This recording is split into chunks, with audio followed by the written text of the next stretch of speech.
अरे कह डाली हे पंडित जी, अरे सुना डाला का कहत मतलब नहीं। अरे का कहत बालिका, अरे खेसारी में रहनी, पवन में रहनी, दिनेश में रहनी, अंकुश राजा में रहनी, सबके बहुत बड़े बड़े स्टार लोग के संगे रहनी रे बाबा।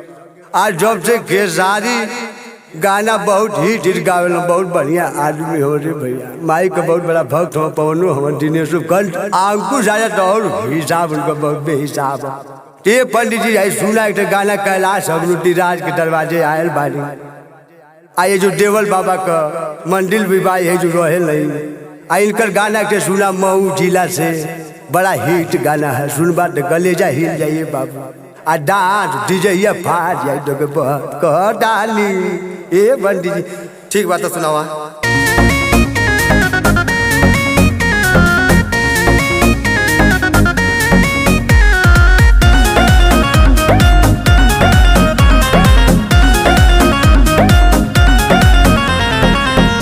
सोनवा के हारई टिकुलिया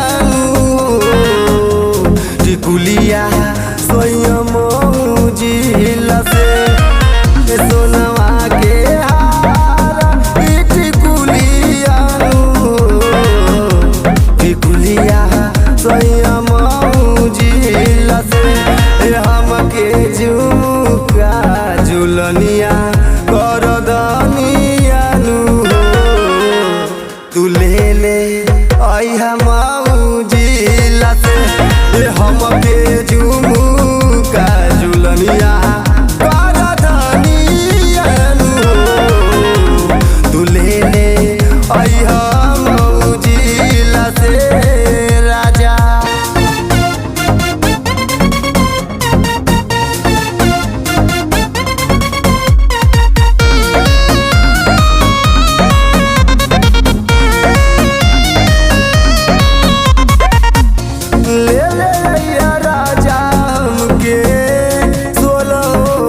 प्यार हो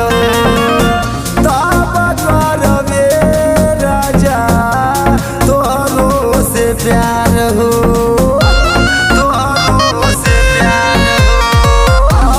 ले ये राजा 16 सिंगार हो, करवे राजा तोहरो से प्यार हो। रात भर तुरिया राजा पलंगिया पलंगिया संयम जिला से, लंगाया चुलरी सामे सरिया तू ले ले आई हम जिला से, हमके झुमका झुलनिया कर दनिया तू ले ले आई हम जिला से, हमके झुमका झुलनिया कर दनिया तू ले ले आई हम जिला से।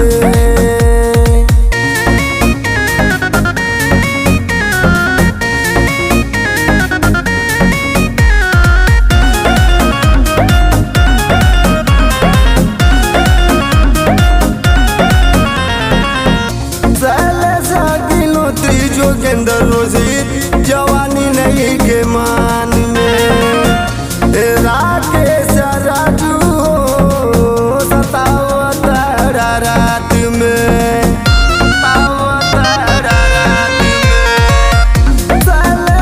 सतेंद्र जोगेंद्र रोई जवानी नहीं के मान में, राकेश राजू सतावत रात में, कैलाश गिनोत्री राजा आवे कहिया हो मऊ जिला में,